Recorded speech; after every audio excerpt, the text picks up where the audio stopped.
হে বন্ধুরা, welcome to comic Bangla. So অনেকদিন পর জাস্টিস লিগ থ্রোন অফ অ্যাটলান্টিসের ফাইনাল এপিসোড নিয়ে চলে আসলাম। সো আর কথা না বাড়িয়ে চলুন শুরু করি আজকের ভিডিও। ওয়াচ টাওয়ার, যেখানে আমরা পুরো জাস্টিস লিগ, ডক্টর শিন এবং মীরাকে দেখতে পাই।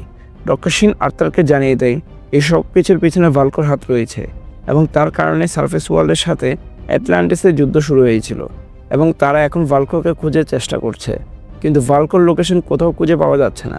সুপারম্যান মীরাকে জিজ্ঞাসা করে ভালকো হঠাৎ করে ওয়ার শুরু করতে গেল কেন। তখন মীরা বলে ভালকো তার অপমানের প্রতিশোধ নিচ্ছে। অ্যাকুয়াম্যান নিজেকে এইসব কিছুর জন্য দোষী ভাবলেও ব্যাটম্যান বলে এতে তার কোনো দোষ নেই। অন্যদিকে ওরামের সোলজার্সদের সাথে সারফেস ওয়ার্ল্ডের হিরোজদের মধ্যে তুমুল ফাইট চলে, যেখানে জাস্টিস লিগ আবার এন্ট্রি নেয়। আর একটা পর্যায়ে অ্যাকুয়াম্যান ফাইনালে তার ভাইকে কাবু করা শুরু করে এবং সে ওরমকে বলে এসব কিছুর পেছনে ভালকোর হাত রয়েছে। যদি ওরম তার কথা বিশ্বাস করে না এবং বলতে থাকে এগুলো সব কিছু মিথ্যা, অ্যাকুয়াম্যান ওরমকে তাও বোঝানোর চেষ্টা করে এই ওয়ার যেন সে থামিয়ে দেয়, কিন্তু ওরম অ্যাকুয়াম্যানের উপর হামলা করে বসে। আর এদিকে ভালকো একটা বিল্ডিংয়ের উপর থেকে এগুলো সব কিছুকে অবজার্ভ করছিল। আর অন্যদিকে ওরম ভালোভাবে অ্যাকুয়াম্যানের উপর অ্যাটাক করে তাকে মারা শুরু করে, যেখানে ওরম আর্থারকে বলতে থাকে সে কতটা ভালোবাসে তার ভাইকে, কিন্তু আর্থার এখন সার্ভিস ওয়ার্ল্ডের পক্ষ নিয়ে কথা বলে অ্যাটলান্টিসের ক্ষতি করছে।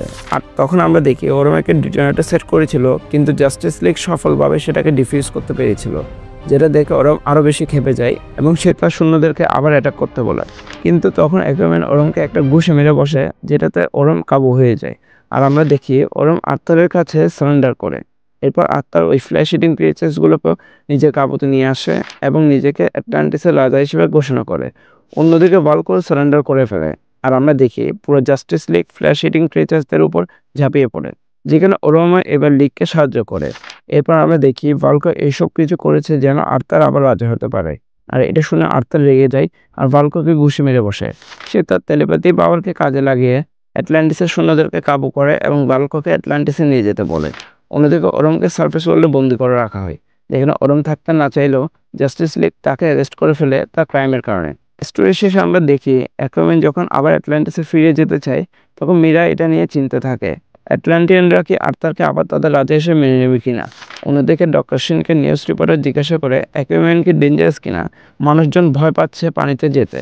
আর জাস্টিস লিগের মেম্বাররা আরেকটা টিম ফরমেশনের কথা বলছেন, যেখানে শুধু হিরোজটা থাকবে না। আর আমরা গ্রিড টিমের ফরমেশনে ইঙ্গিত পাওয়ার মাধ্যমে এই স্টোরি লাইনকে শেষ হতে দেখি। আর এখানে শেষ হয় জাস্টিস লিগ থ্রোন অফ অ্যাটলান্টিসের এপিসোড 6। এরপর আমরা আমাদের কমিক বাংলা নিউ 52 ইউনিভার্সে পরবর্তী কমিক সিরিজ দ্য গ্রিডকে শুরু করতে যাচ্ছি। সো সেটা মিস করতে না চাইলে চ্যানেলকে এখনই সাবস্ক্রাইব করে রাখুন। Thanks a lot for watching ইস। দেখা হবে পরে কোনো ভিডিওতে।